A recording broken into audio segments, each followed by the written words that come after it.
Do you ever find yourself getting caught in the comparison trap of looking at how many sales another business has had and then comparing it to the number of sales your business has had and then suddenly feeling like a failure? I'm here to tell you a little secret. The number of sales that a business has made tells you nothing about how successful that business is. Let me explain why that is.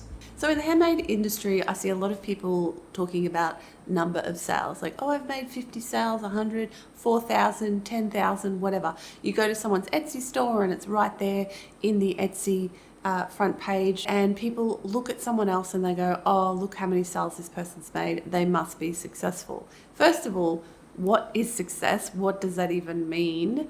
Sure, most of us in business probably have some sort of financial version of success that we're talking about here, but that might not be all that you want to base your own personal definition of success on, right? I talk about this especially in the Thriver Circle. We have a new course called Handmade Business Fundamentals, and in that course, the first lesson, I talk about finding your why and finding your core values. And then we also work along into another lesson on business planning. And then I ask you to decide what your own definition of success is. And it's going to be based on things like your why and your core values, which is why we work through it in the course, which you can grab yourself. By the way, if you want to join the Thriver Circle, membership is opening again very soon. And I'm doing a massive 10-day giveaway to celebrate 10 years of the circle. So make sure you're in our Facebook group if you want to be part of that, because that's where the giveaway is happening. Anyway, basically, this idea of what is success and looking at raw numbers in someone else's business, the two things do not correlate. So first of all, what is success for you? Is it a financial number? Is it something completely different? For me, success is the freedom to wake up every day deciding what I want to do and being happy and feeling like I'm doing something that matters, feeling like I have the freedom to live my life in the way that I choose and I'm not beholden to someone else. That's true success to me. It's not really got anything to do with the amount of money I have in the bank. Yes, I need to make enough money so that I can have the freedom to have the time to do the things I want to do. So there is a number there I need to hit in order to pay my bills and put some money aside for savings and retirement. And so in that way, I guess there is a number, there is a money number there.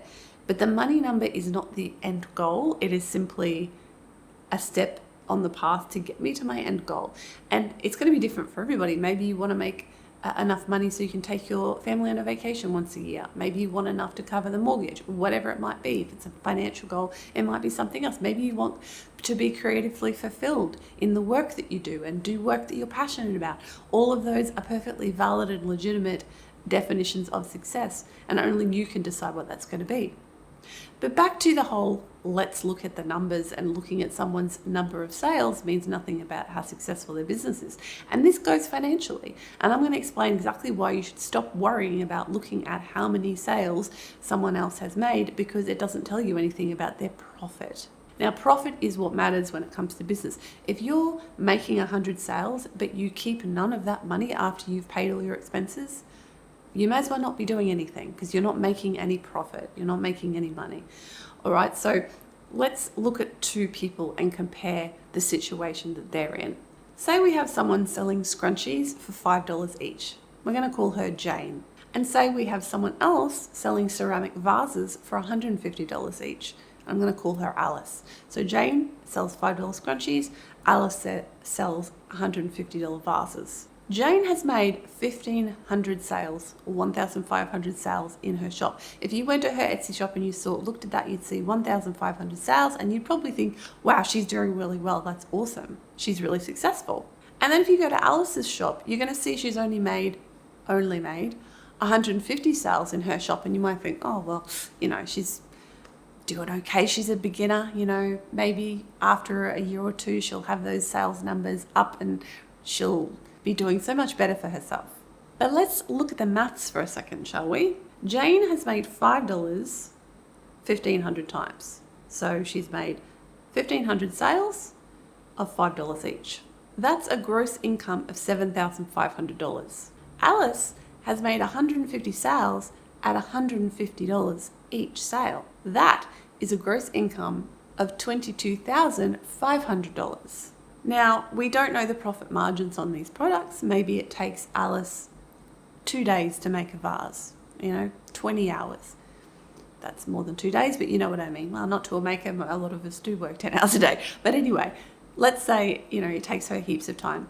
And for Jane, maybe it just takes her a couple of minutes to make a scrunchie.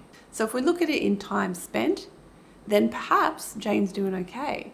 But if we look at gross numbers, Alice has hit it out of the park. Like, she's so far ahead of Jane in gross income.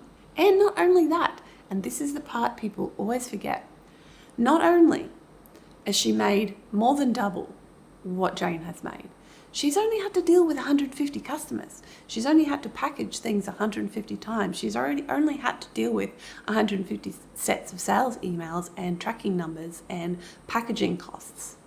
However, Jane has had to deal with a heck of a lot more, which takes more time and more money on packaging costs. Now, the true test here, of course, is to look at the profit, is to say, okay, this is how much gross income Jane has made, and this is how much gross income Alice has made, and okay, how much time do they spend making their products? How much time do they spend marketing their products? Do not forget, this is part of your equation, and if you are not convinced by this, you need to watch my video on handmade business pricing formula. I will link that up here. We need to talk about the materials costs, etc., right? If we're going to break it down for sure. But long story short, the number of sales each of these people has made tells you nothing about how much money they've made unless you sit down and do the maths. And let's be honest, we're not doing that when we look at how many sales someone has made. Someone who's selling stickers, they'll be like, I made 10 sales today, which is awesome. But each of those sales was probably $3, so that's $30. Whereas someone like myself who sells higher end products that sell for $50, $100, $150 plus dollars, I can make one sale and I've made $150 from that sale. Yes, obviously the profit margins are different, but trust me, I make plenty of profit on my sales because I have done the work to price my products correctly. So long story short, stop comparing the number of sales you've made with the number of sales someone else has made and thinking that somehow tells you how successful they've been, how much money they're making, and the state of their business in general. And frankly, stop worrying about what other people are doing. It doesn't help you. Yes, you should be somewhat broadly aware of what is happening in the market, what is happening in your particular niche, but you shouldn't be obsessing over it. You shouldn't be looking at other people's stuff regularly and worrying about you versus them. The only way your business is going to be successful is if you focus on what you are doing, what you can do, and make your business the best that it can possibly be. And if you want to learn more about having a thriving and profitable handmade business, first of all, make sure to subscribe because that's what I talk about here, and I have hundreds of videos that will help you with that. Secondly, go grab my free handmade business toolkit, which is packed with information that will help you to grow your handmade business. And of course, make sure to go watch this video right now on how to price your products for profit so that you are not turning yourself into a slave, but you're actually building a business that is sustainable for the long term. Thanks for watching. I'll catch you again soon. Bye for now.